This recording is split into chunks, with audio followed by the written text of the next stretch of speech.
Hello and नमस्कार, मैं दिशा हटवार आप सभी का स्वागत करती हूँ the beauty canvas by doctor Hitasha Patil इस शो में, जहाँ बात होती है स्किन और हेयर से जुड़ी। आज का जो एपिसोड है वो सभी मर्दों के लिए काफ़ी ज़्यादा खास है, क्योंकि अक्सर कहा जाता है कि जो मेंस है वो अपनी स्किन का देखभाल ज़्यादा नहीं रखते हैं, बट आजकल ये चीज़ें काफ़ी ज़्यादा चेंज हो रही है और कहीं ना कहीं मेंस भी जो है वो अपनी स्किन की देखभाल रख रहे हैं। तो आज इन्हीं सारी चीज़ों पर कि मेंस अपनी स्किन की देखभाल कैसे रखे, उसके लिए क्या ट्रीटमेंट है, क्या प्रोसीजर्स है, इन सारी चीज़ों को लेकर बात करेंगे none other than doctor Hitasha Patil ma'am से। बहुत बहुत स्वागत है मैम आपका आज के एपिसोड में। और आज का एपिसोड काफ़ी ज़्यादा खास है क्योंकि मर्दों को आज हम समर्पित कर रहे हैं।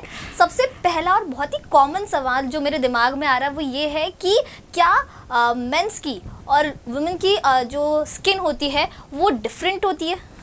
Yes, actually there are certain differences between a male and female skin. So जो मेल स्किन होती है वो ज़्यादा थिक होती है, कोलाजन उसमें ज़्यादा होता है, जो बहुत अच्छी बात है। ऑयल प्रोडक्शन इसमें ज़्यादा होता है। सो यू विल सी कि ज़्यादा ऑयली स्किन लड़कों में देखते हैं, एक्ने उनमें ज़्यादा देखते हैं। हाइड्रेशन लेवल्स अच्छे होते हैं मेल स्किन के। सो व्हेन दे एजिंग इतनी फास्ट उनके चेहरे पे दिखती नहीं है। Okay. It progresses very very slowly. And one thing is hair.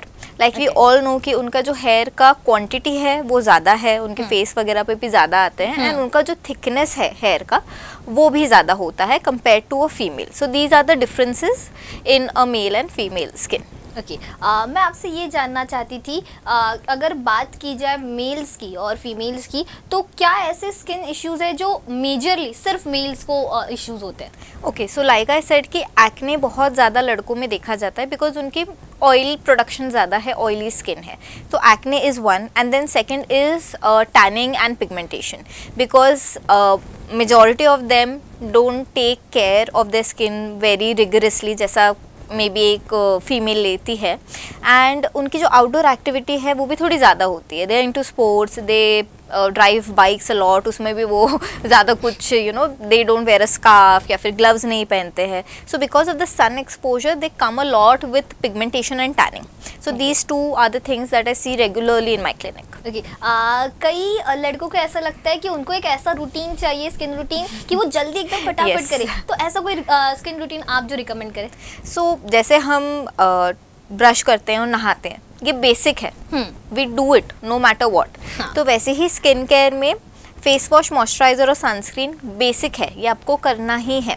So there are certain products जिसमें मॉइस्चराइजर और सनस्क्रीन एक साथ आता है, बट ये फार्मास्यूटिकल प्रोडक्ट आप you should go for, not something कि जैसे बीबी क्रीम में SPF डाल दिया और आप वो यूज़ कर रहे हो तो उसमें इतना प्रोटेक्शन नहीं मिलता है, पर फार्मास्यूटिकल प्रोडक्ट में आपको अच्छे लेवल का सन प्रोटेक्शन मिल जाता है। तो सुबह बस आप फेस वॉश कीजिए, use that moisturiser and sunscreen वाला प्रोडक्ट जो आपको सन एक्सपोजर से बचाएगा। इफ़ यू कैन रीअप्लाई, आप रीअप्लाई कर सकते हो, एंड रात में just use the same face wash and some night cream for brightening, और if you have certain issues. This is the basic. Skin routine में हमने स्किन प्रोडक्ट्स के बारे में बेसिकली जाना। मैं आपसे ये जानना चाहती थी क्योंकि कहीं ना कहीं बहुत लोगों को ये लगता है कि जो लेडीज़ है और जो जेंट्स है उनकी जो स्किन प्रोडक्ट्स है वो काफ़ी ज़्यादा अलग होते हैं। कितनी इस बात में सच्चाई है? ये सब मार्केटिंग है। Okay, so male and females के प्रोडक्ट्स काफ़ी अलग हो या फिर मेल का पूरा जो सेक्शन है वो अलग हो और फीमेल्स का अलग हो, ऐसा करने की कोई भी ज़रूरत नहीं है। हम जो देते हैं हमारे पेशेंट्स को, मेल हो या फीमेल हो, 90% of the products are same, and they मतलब skin care, hair care is genderless. आप कोई भी प्रोडक्ट लो, अगर वो कंसर्न पे डिपेंड करता है। एक्ने, अगर आपको एक्ने है एक लड़की को और लड़के को, दोनों को मैं salicylic acid, clindamycin, benzoyl peroxide दे सकती हूँ। उसमें मुझे मार्केट करने की ज़रूरत नहीं है कि ये वाला बेंजोइल पेरोक्साइड लड़कों के लिए और ये वाला लड़कियों के लिए। सो इट्स, आई थिंक कहीं ना कहीं it's just marketing 90% of the time. There are very few products जो सिर्फ हम मेल्स पे फोकस करते हैं, वेरी फ्यू। ओके, प्रोडक्ट्स की जैसे बात निकली, इन दिनों कुछ ऐसा एक प्रोडक्ट आ रहा है जिसमें hair wash, body wash, face wash एक ही इसमें आ रही सारी चीज़ें, ये क्या सही यूज़ करना? नहीं, बिल्कुल भी नहीं। जिसमें शैम्पू भी है वो चीज़, वो कंडीशनर भी है और वो बॉडी वॉश भी है, तो उसमें ऐसा क्या मैजिक है कि आप वो सब कुछ यूज़ कर रहे हो और वो आपके सारे प्रॉब्लम्स को टैकल कर रहा है। It's just cannot happen. अगर ऐसा ही होता तो इतने सारे अलग अलग इंग्रेडिएंट्स, मॉलिक्यूल्स, प्रोडक्ट्स एग्जिस्ट ही नहीं करते, सभी वही यूज़ करते। सो दिस इज जस्ट कि you know you have to sell certain thing जो जैसे लड़कों को ज़्यादा इंटरेस्ट नहीं होता है स्किन केयर में, या टाइम नहीं होता है कभी कभी, सो वो एक यू नो एस्पेक्ट को पकड़ के they have marketed that, but I am not for it, I don't like such product. ये तो हमने प्रोडक्ट्स की बात कर ली। लड़कों को सबसे ज़्यादा उनके बाल और बियर्ड बहुत ज़्यादा प्यारे होते हैं, पर यूजुअली रेजर यूज़ करने की वजह से उनको कई प्रॉब्लम्स का सामना करना पड़ता है। क्या कुछ बताएंगे आप इसके बारे में? सो जब कोई टीनेजर या फिर यंग अडल्ट शेव करना शुरू करता है, so they don't know the right way to shave, तो वो शेविंग रैश लेकर आते हैं। That is one thing. Second is acne. Like I said कि उनका जो ऑयल प्रोडक्शन है ज़्यादा होता है इन दैट एज ग्रुप, उनको एक्ने, इट इज़ नॉट कि बस आपको चीक्स और फोरहेड पे होगा, ऑब्वियसली बियर्ड एरिया में भी हो जाए, तो they don't know how to maintain it. Then third is कि बहुत सारे ऑयल्स हैं, वैक्सेस है, oils to grow more beard, to set them.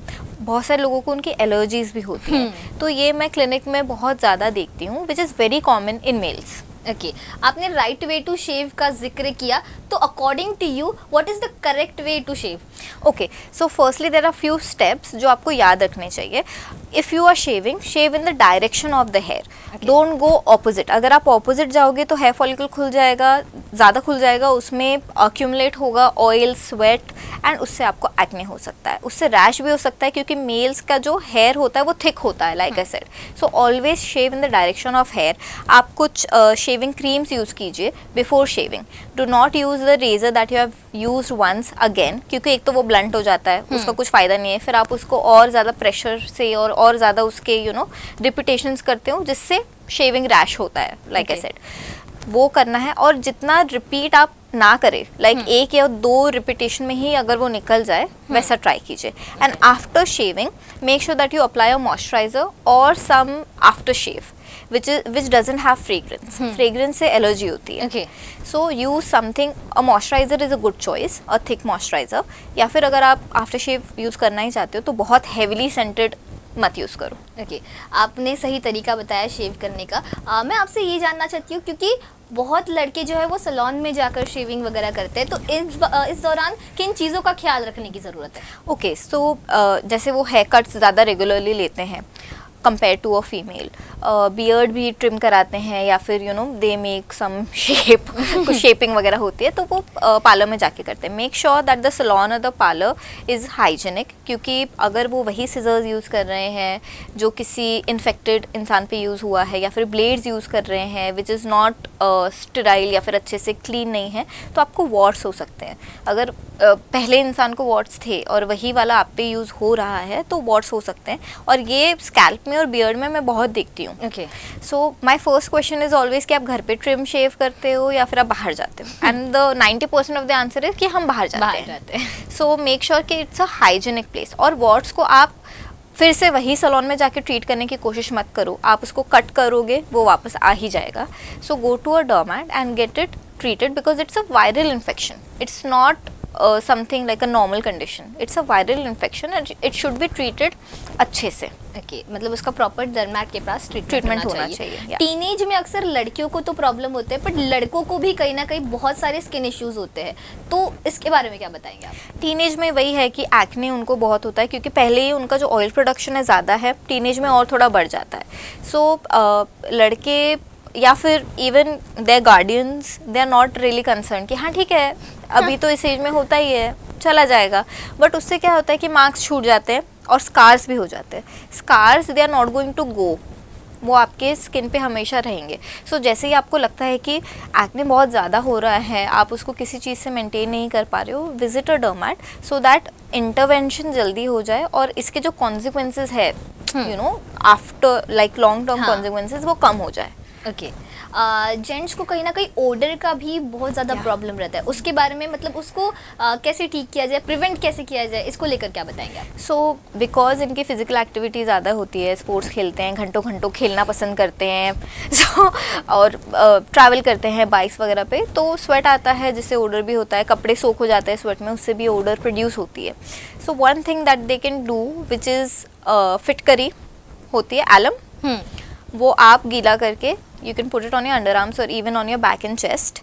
आप जब नहाते हो उससे नहाने के आने के बाद उसको गीला करो and apply that in your under arms. You will see कि जो ये आते हैं ना डिओड्रेंट्स आते हैं, रोल ऑन्स आते हैं जिससे ओडर नहीं आता है, it works better than that. 20-30 रुपए में अच्छा. 1 महीना निकल जाएगा आपका.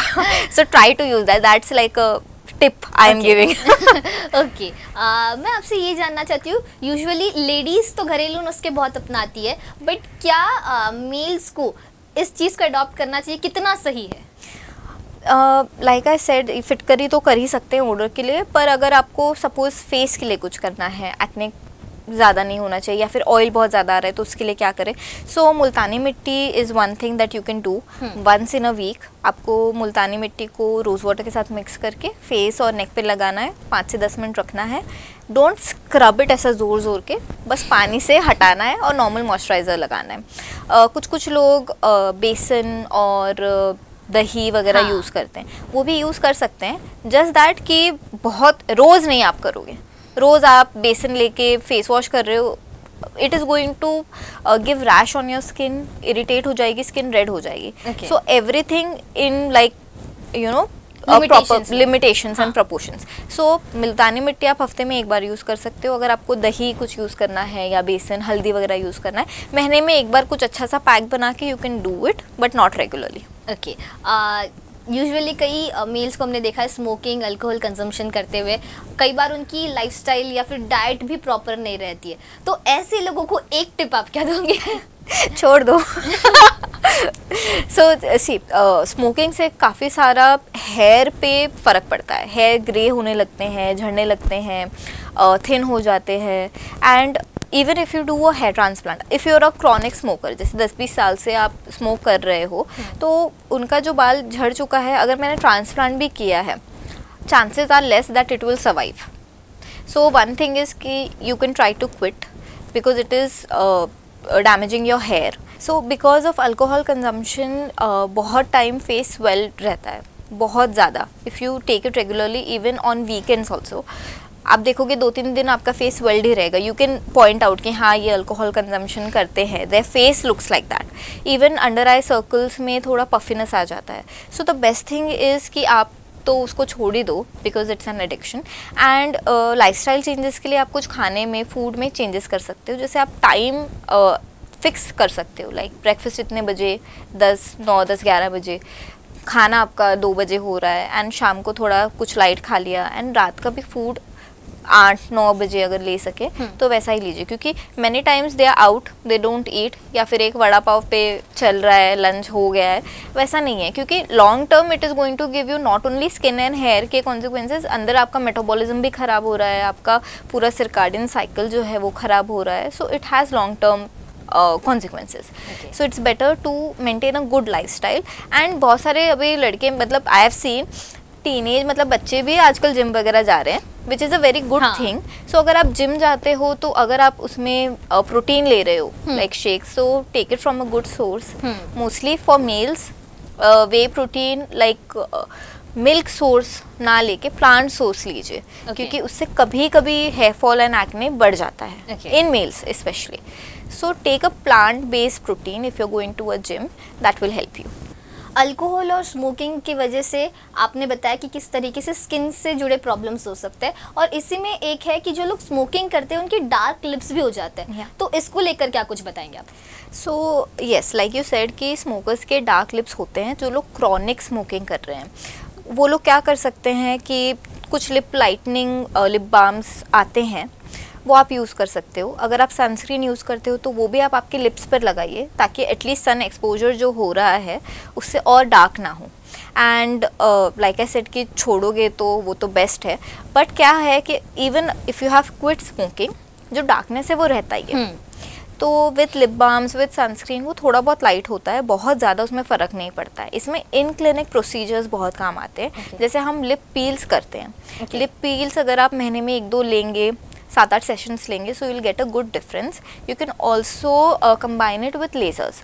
सो जो लेज़र है वो पिगमेंटेशन को ब्रेक डाउन कर देता है और लिप्स लाइट हो जाते हैं ना. अब मैं ये नहीं बोल रही हूँ कि एकदम पिंक हो जाएंगे, लाइट हो जाएगा, it will be more presentable, so you can go for that. Okay, usually कई जेंट्स को ऐसा लगता है कि शेविंग अच्छी है, वही कुछ को लगता है कि ट्रिमिंग अच्छी है। आपके हिसाब से इसमें क्या सही है? सो दोनों ही अच्छा है अगर आप उसको सही तरीके से कर रहे हो। जैसे मैंने शेविंग के कुछ स्टेप्स बताए, अगर आप वही रेज़र 2-3 बार यूज़ कर रहे हो जो आपने पहले यूज़ किया है, विच इज़ नॉट हेल्दी, इसमें कुछ ऑर्गेनिज्म ग्रो हो जाते हैं, फिर वो आप शेव करते हो, फिर उससे इन्फेक्शन होता है। सेम गोज़ फॉर ट्रिमर, कि अगर आपने उसको सही तरीके से क्लीन नहीं किया है, उस पर भी ऑर्गेनिज्म ग्रो हो सकते हैं and they can do harm. इन दोनों में फ़र्क ये है कि जो रेज़र है वो आप खुद प्रेशर अप्लाई कर रहे हो एंड खुद यूज़ कर रहे हो, तो उसमें कभी कभी थोड़ा ह्यूमन एरर आके थोड़ा प्रेशर ज़्यादा लग के ब्लीडिंग वगैरह हो सकती है। ट्रिमिंग में वो नहीं होता है क्योंकि it's a machine, it's a छोटा सा machine that you are using. So it depends on you, जिसमें भी आप कंफर्टेबल है you can use that, but make sure that you are doing it in the right way and in a hygienic manner. Okay, मतलब सही तरीका ज़रूरी है और हाइजीन पैटर्न में उसको होना ज़रूरी है। तो आज हमने जाना कि कैसे जो मेल्स है उनकी स्किन को किस तरीके से हेल्दी रखा जा सकता है, क्या चीज़ें हैं, क्या प्रॉब्लम्स है, इनके बारे में डॉक्टर हिताशा पाटिल मैम से बहुत बहुत शुक्रिया मैम। और ऐसे ही स्किन और हेयर से जुड़े कई सवालों का जवाब देने के लिए हमारे साथ मौजूद रहेगी डॉक्टर हिताशा पाटिल। पर फिलहाल वक्त हो चला है आपसे विदा लेने का। ऐसे ही तमाम अपडेट से जुड़े रहने के लिए बने रहे यूसीएन के साथ।